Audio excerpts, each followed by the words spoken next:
Dear friends, it moves me to see us all together for one last time, and it's a privilege to have one last chance to address you this afternoon. I stand in front of you today simply to share a reflection on the year that now comes to an end. In doing so, I will share with you some important discoveries I made during the year while revisiting my Oxford experience, and hope that many will identify with a few. In week 0, I received an email from a friend with an article called "How Will You Measure Your Life?" It was written by Clayton Christensen, who we are now lucky to have as Kimberly Clark Fellow in Responsible Leadership at our Saïd Business School. The article was focused on 3 questions that Clayton considered critical for graduating MBAs. Now, almost a year from that week 0, I would like to revisit those questions in light of the year lived at Oxford. These 3 questions are: first, how can I be sure that I will be happy in my career? Second, how can I be sure that my relationships with my spouse and family become an enduring source of happiness? Third, and don't laugh, how can I be sure that I'll stay out of jail? Let's address them one at a time. First thing first, happiness in our careers. I would like to invite you today to reflect upon the importance of our MBA year that is coming to an end. Of course, we've learned many concepts and met a lot of new people. I can vividly remember the first weeks of Michaelmas, when everything and everyone was a surprise, and how we successfully grew as the year went by.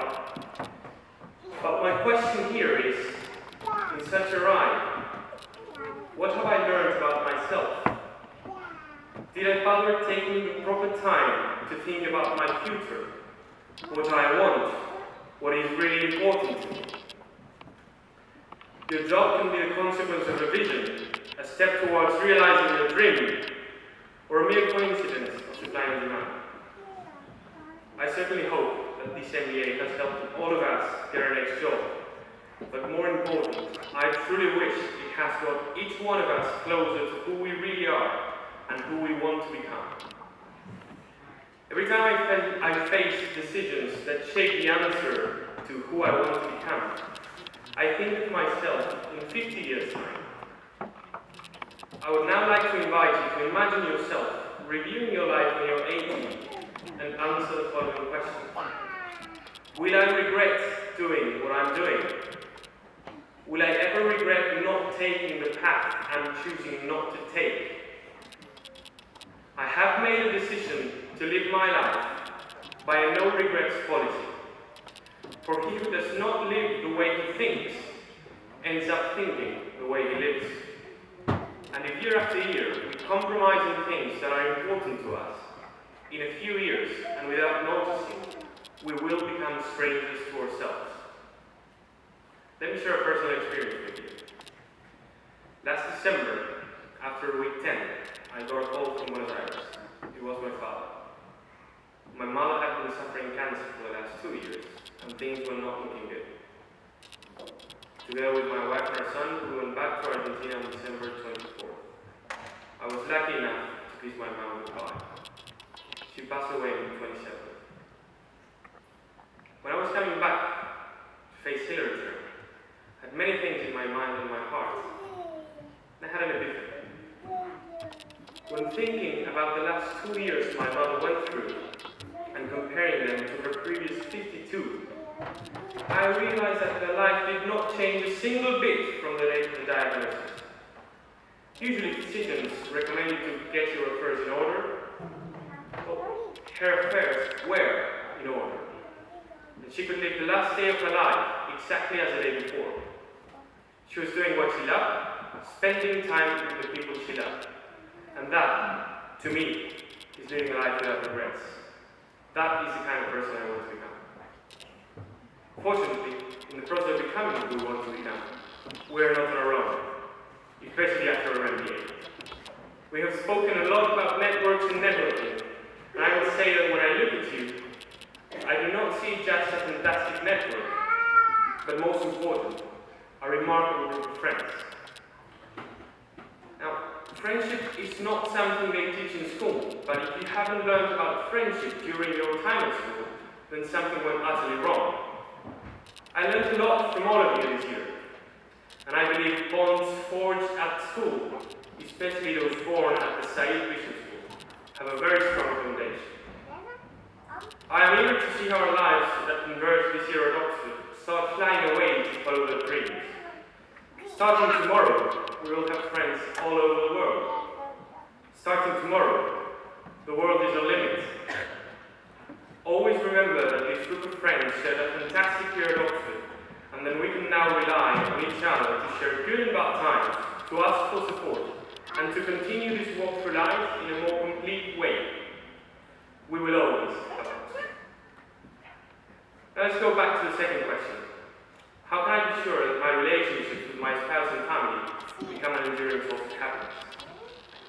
As you all know by now, I'm happily married, have a 2-year-old boy. This past year, I faced several competing priorities. Being a father, husband, a friend, and a student.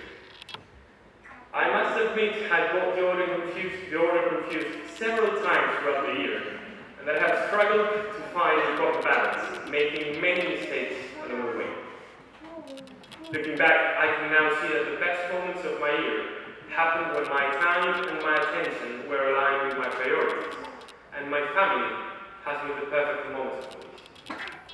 What I have learned is that, in my case, happiness depends heavily on my family. It specifically depends on the quantity and quality of time that I devote to things that are important to me. And here is where I think this learning becomes broader. Your agenda speaks for your priorities. Be in control of your life. Be in control of your time, and you shall be in control of your life. That is another important takeaway from this year. Fortunately, time with strict meaning is still one of those few things that can't be traded.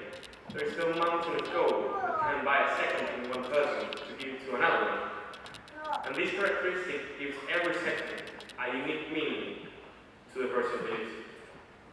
To live life with joy and passion, and find in the people you love the balance not only to make everything work, but for it to have a meaning in your life. It is only in the mysterious equations of love that any logic or reasons can be found, said John Nash in the movie when receiving his Nobel Prize. And then now we know that All Go for the Blonde is not a Nash equilibrium, I'm quite sure this part of the movie was right. This is my way to say, very inarticulately, thank you, Agustina.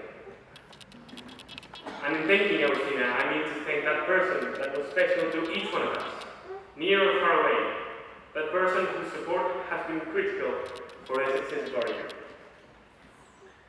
Now let's go back to the third question. How to stay up to date. Seriously? I was quite shocked when I first read this. We're among the most privileged people in the world. How could we end up messing things up so badly? Great privilege comes great responsibility, and we have the mandate to shape the future in a responsible way. It is our call, and it is our time. When physicians graduate, they undertake the Hippocratic Oath. Even though we do not have such a thing, I would like to encourage each one of us to think carefully about our actions and how we're going to conduct ourselves in the future. We have talked a lot about value. This year we've been properly educated about creating, measuring, managing and communicating value. Now time has come to talk about values. I'm talking about freedom and truth, honesty and justice, dignity and responsibility. This is our finest hour, and we must stand for what we believe, bearing in mind the enormous opportunities we have been granted, and acting as we should.